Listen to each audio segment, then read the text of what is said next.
कोकण घाट माथ्यावर पावसाचा जोर कायम राहण्याची शक्यता आहे। कोकण किनारपट्टीवर त्याचप्रमाणे घाट माथ्यावर पुढील 4 ते 5 दिवस ऑरेंज अलर्ट देण्यात आलाय।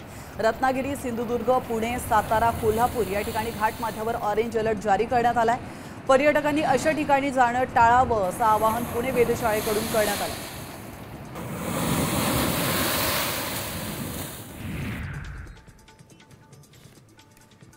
रत्नागिरीमध्ये मुसळधार पावसामुळे पूर परिस्थिती निर्माण झाली आहे। संगमेश्वरमधील एका हॉटेलला पुराने वेढा घातलाय। तर मुसळधार पावसामुळे नदीला पूर आल्याने रस्ते पाण्याखाली गेलेत। परिसरामध्ये जवळपास 3 ते 4 फूट पाणी साचल्याचं पाहायला मिळालं होतं। सध्या पाणी ओसरलं असून रस्त्यावर चिखलाचं साम्राज्य पसरलं।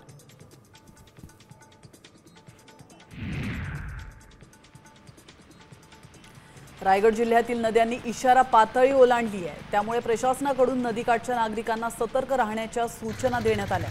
2 दिवस सतत पडणाऱ्या पावसाने जिल्ह्यातील नदी नाले तुडुंब भरून वाहू लागलेत। अंबा, कुंडलिका, पाताळगंगा या प्रमुख नद्या इशारा पातळीवरून वाहताना पाहायला मिळतात।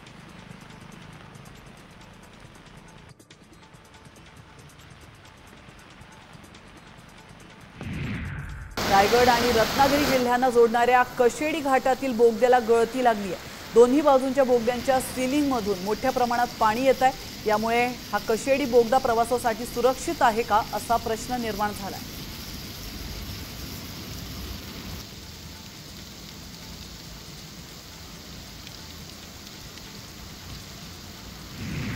रायगड जिल्ह्यातून पुण्याकडे जाण्यासाठी अत्यंत जवळचा वरण घाट मार्ग हा वाहतुकीसाठी बंद करण्यात आलाय।